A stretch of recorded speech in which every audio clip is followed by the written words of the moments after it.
Amazing. We're going to ask for more music from the choir in just a short while.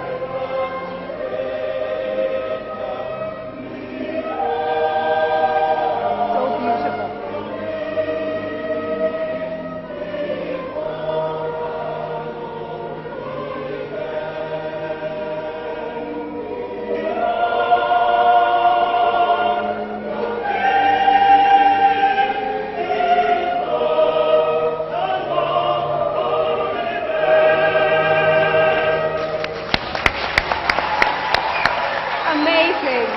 Amazing. And the choir will be back with us in just a short while, but first, welcome to you all. We are live at St. Paul's Chapel in Nairobi, and this has been an amazing evening of a celebration of Christmas with carols, with testimonies as well. And now you join us as we discuss national values and matters of security in Kenya, which way forward as we go into 2015. And really happy to have with us Father Dominic Wamuganda and also Charles Nyachae from the Constitution Implementation Commission. Welcome, gentlemen. So the question that we've been asking, we're going into the Christmas week, having seen quite a display in Parliament over the past week. Perhaps we need to ask ourselves questions about who we are as a people, about who we elect. Are they a reflection of who we are? What are our national values? The question we've been asking our viewers tonight, are our honourable members of Parliament who took part in the melee on Thursday fit to hold office? And we're getting many views. I'll go through some of those in just a short while. I'll start with you, Charles. Yes. You oversee the implementation of this constitution, which has values. Have we totally failed the Constitution of Kenya?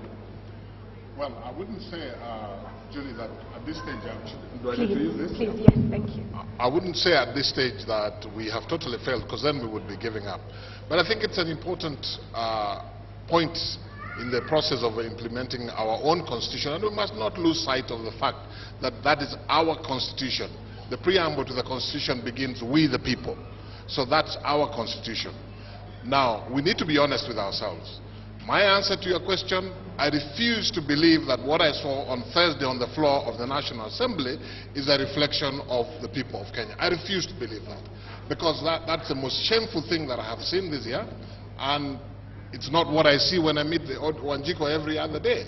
So we must ask ourselves, one, how is it that we end up with those sort of leaders? But more importantly, what are we, the people, going to do about it? Right. And I think what the first thing we must do about it is to unanimously accept that that was shameful and to tell them it's unacceptable.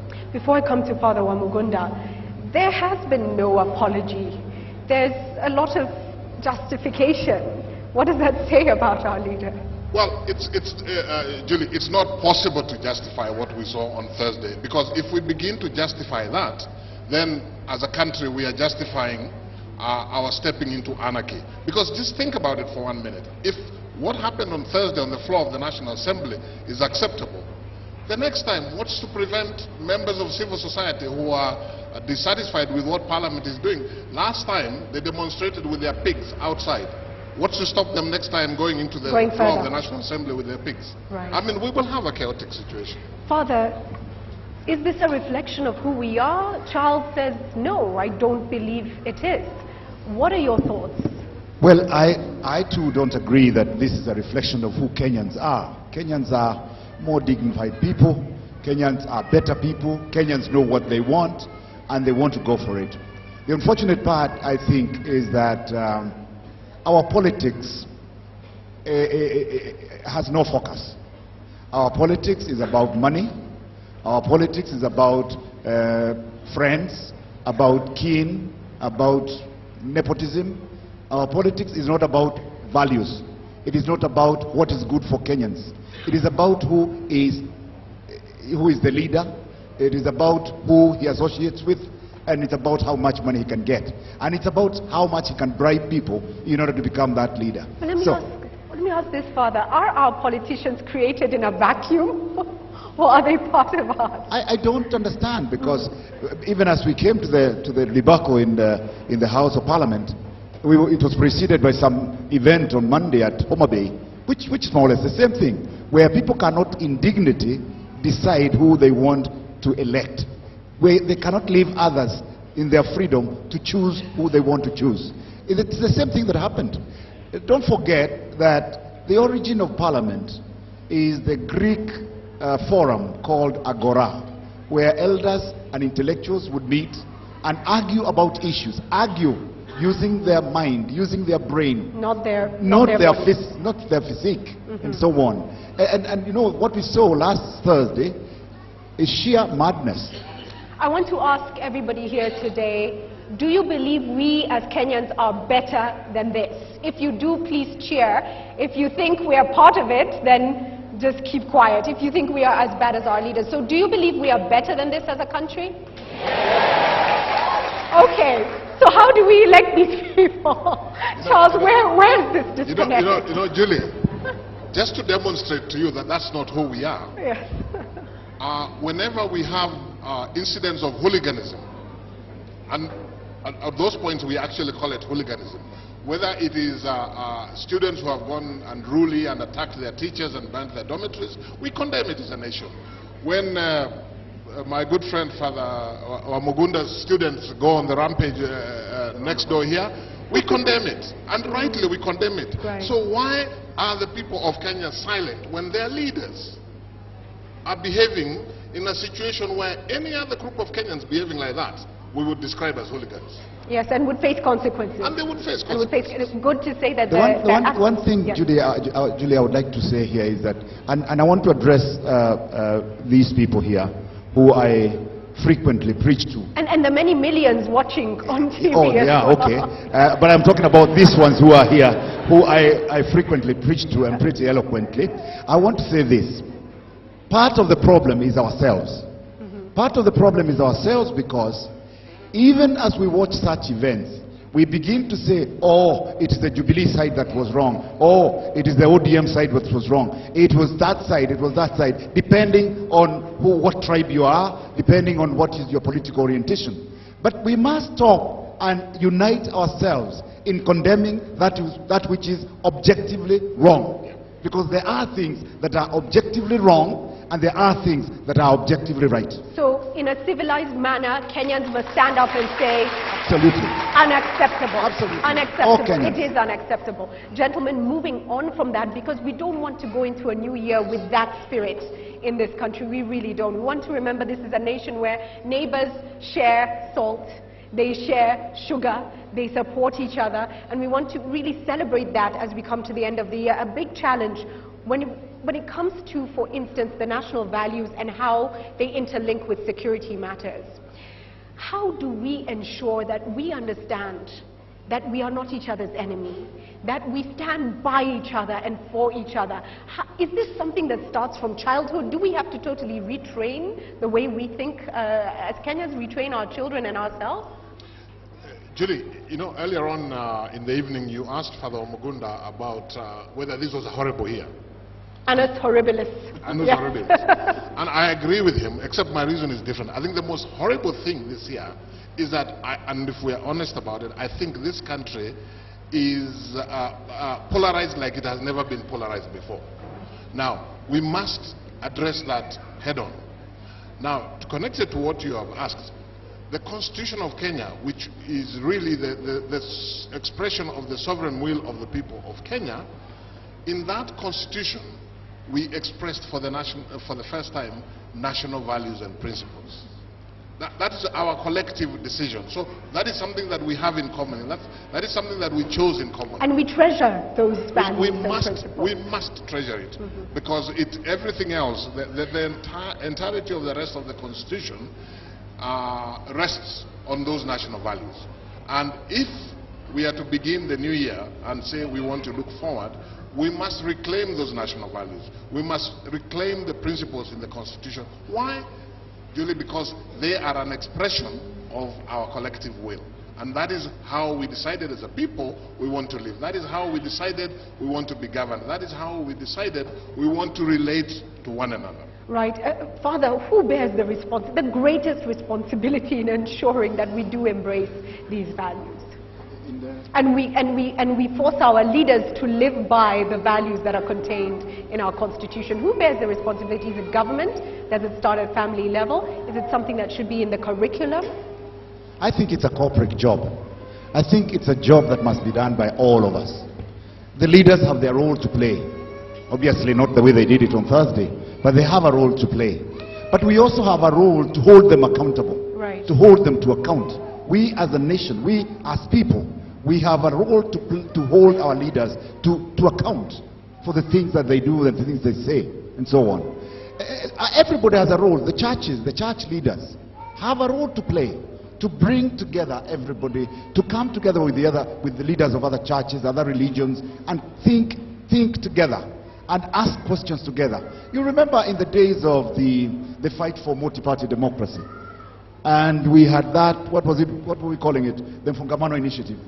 When the Christians, the Muslims, the Hindus came together, and we formed a big group here at Fungamano House, and a whole movement was formed. That was a game changer, because people who stood for a certain moral fiber in society came together, and there were no differences between Christians and Muslims and Hindus and others as we fought for those values. So everybody has a role to play in these things. But we can never play our role as citizenry, as citizens of this country, if we're going to allow ourselves to be divided along tribal lines, right, along party lines, by the political class. Because they themselves, when they get into that House of Parliament, they're not divided. They have the similar interests. They have similar interests in terms of the allowances they get, in terms of the money they get, in terms of the salaries they get, and the increment and the allowances and so on. They have similar interests. They are the one tribe, and the rest of us are the one tribe. And at that point, they speak in one voice. They speak in one voice. Yes. Charles, let's come to the security matters and really focus on the new law that is now in place, and people have concerns about certain clauses, about certain issues. What are the next steps? And even as I ask this question, the critical thing is, how can we as a country recognize, again, I come to the fact that we are not each other's enemy, that it is the one who puts a gun to the head of a child in a mall, it is the one who takes a gun and kills people working innocently in a quarry trying to earn a living that are true enemies. But we are so divided, we don't seem to see that. How can we come together? Consensus is always difficult to find, but address the issues of concern and move forward as a united country. You know, Julie, the one thing I think we are all agreed on is that insecurity has been a major issue for all of us this last year. Now, what we mustn't allow to happen, and my fear is that this is part of what we have been saying, we mustn't allow, and I said earlier on that we are more polarized than we have ever been, we mustn't allow the new theater of that polarization to be the issue of security, because then we will lose it completely. My way forward, as far as I'm concerned, we have a law that was passed after a lot of acrimony. We have a law that was passed. From where I sit, because we had the opportunity to engage on the issues that are essentially constitutional, from where I sit, those issues were taken on board. So insofar as compliance with the Constitution is concerned, as I sit here now, I would say I have no issue with the constitutional issues. Now, there's a lot more. So you're saying the Act is in compliance? From where I sit, yes, the Act is in compliance with the Constitution. But we must go beyond the Constitution. We must go to what it is that we as a people want. Because it can be constitutional, but still there are issues that we need to engage on. There are issues that we need to consult on. And that, for me, is the way forward. The way forward is now that hopefully the acrimony will settle down. Until it won't help us to keep threatening one another. I think the way forward is now to focus on how can we bring the people together and look at what it is that any one of us is saying. There are people who may, on both sides, there are people who want our freedoms to be limited even more. There are people who think that they were limited too much. The Constitution does allow the limitation of freedoms, But we still must have a conversation so that we agree to what extent do we want to limit those freedoms for the greater public good. The question is acceptance, or some level of general acceptance. It's a level of we can't please everybody, yes, and we can't have everything that we want, but it's a question of having, first of all, being able to talk to one another, and also agreeing on the minimums that are acceptable to all of us. Bottom line, Julie, consultation and an attempt to reach a consensus. Thank you. You know, Charles, you've said that you think we are more divided than we've ever been. I think so. I would challenge you on that and say many of us will remember 2007, 2008, yes? Do we remember? In fact, many Kenyans will never forget. And I think there were some critical lessons as a nation that we learned coming out of that period. Father Wamuganda, what can we learn as a nation from what we are seeing in Kenya today? What lessons can we move forward with? The one big lesson that I think I drew out of this is that, as I was saying earlier, there is something that's simply not right about our politics. Because it is not moral for anybody to start politicizing a matter like security, or insecurity, or lack of it, whatever it is. If people are killed, you cannot take that as an opportunity to, for political mileage. I think that is immoral. I think that's not right. But of course, politicians will always be politicians, right, having said so. The one thing that I learned is this, that first of all, even when we experience our worst moments as a national community, we still come back and rise up and move on. That is commendable as far as I'm concerned. We are an incredibly resilient people. Yes. So we are capable of healing our nation. Right. We are capable of healing our nation. And I believe that all of us will have a lot of PR to do after what happened last week, a lot of PR to do to calm people down, to tell people the truth. And because even as a lot of us were talking about this bill, this act of parliament, a lot of us did not read it. We don't even know what it says. And even some of the politicians I was going to say, I think a lot of MPs had not read it. A lot of those politicians probably had not read this bill. But because their boss, their party leader, had said this is the way to go, or the other party leader had said this is the way to go, then they went on and did it. So we must educate ourselves.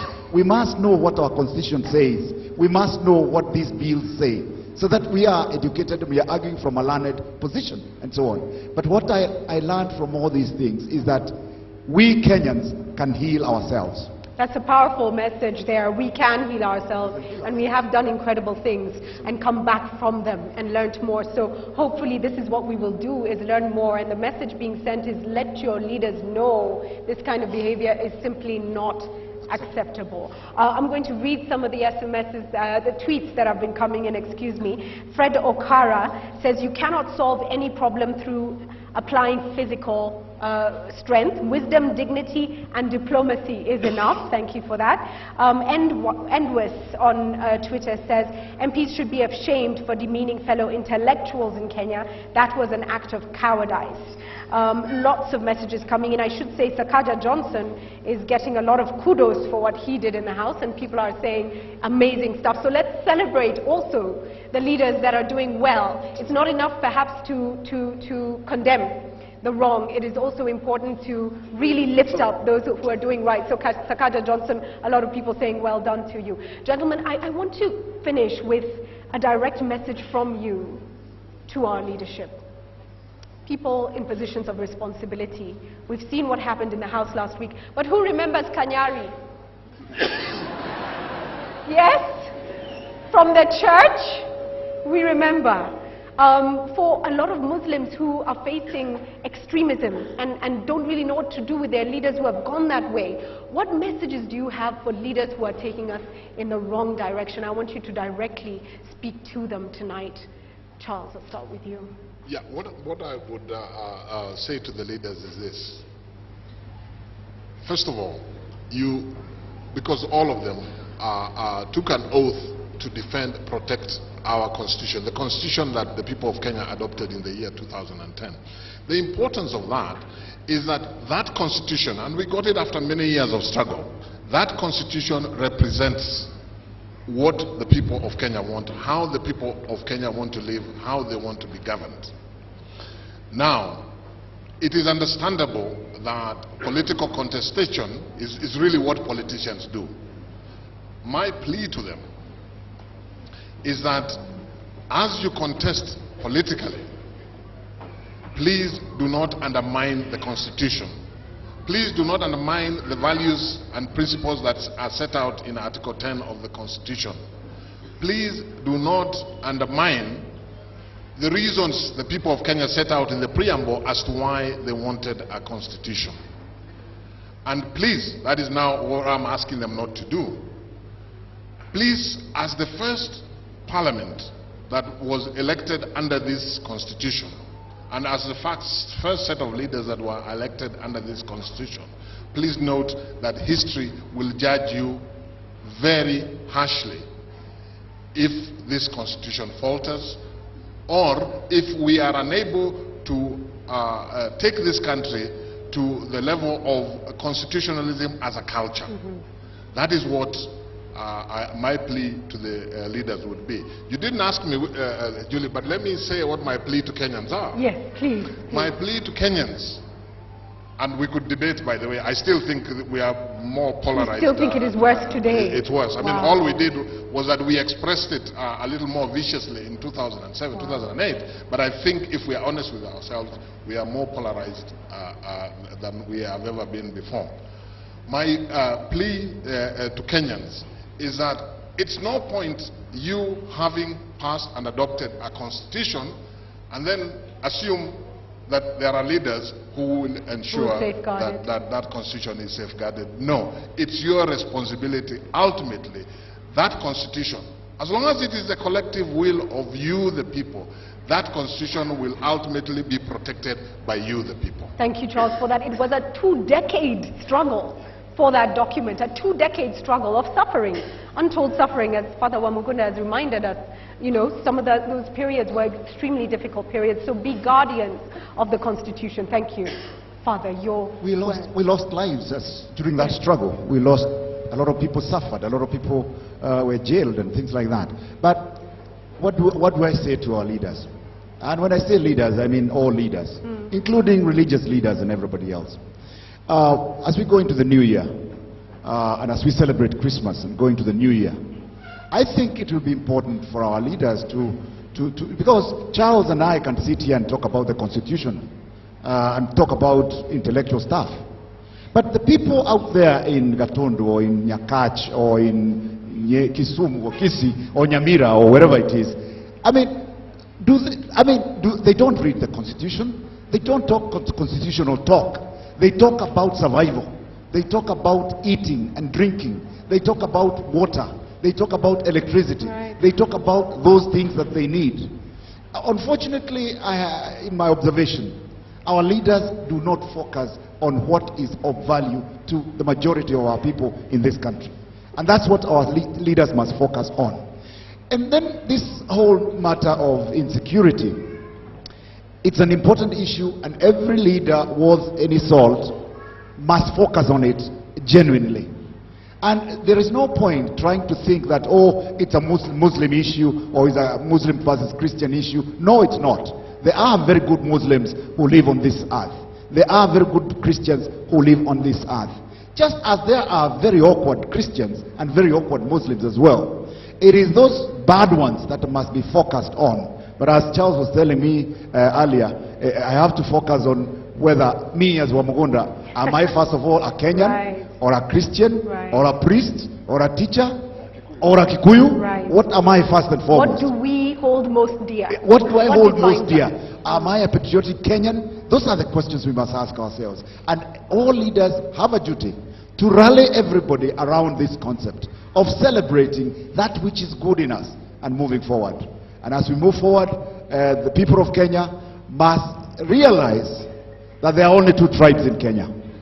The tribe of the political class and the tribe of the rest of us. And the rest of us. Thank you so much. A big hand to them both. I'm going to ask the choir to prepare to give us a song as we end. Please do be upstanding and you will take us out. But powerful words there from our panelists this evening. And I just want to finish with that thought and those questions that have been raised. What do you believe in most? What defines you? Perhaps this is something to ask yourself as you go into the new year. Are you Kenyan first? Are you a Christian or a Muslim, a Hindu or an atheist first? What drives you, and how can you use your definition of who you are to perhaps make this a better country? Do you care about making this a better country? All important questions. We can change Kenya though. We have said we are a hopeful nation and we are a resilient nation, and with that, Sunday Live ends and takes you to the Christmas week. We wish you blessings for the week ahead. May God bless you. May God bless Kenya. Over to our amazing choir now. Thank you.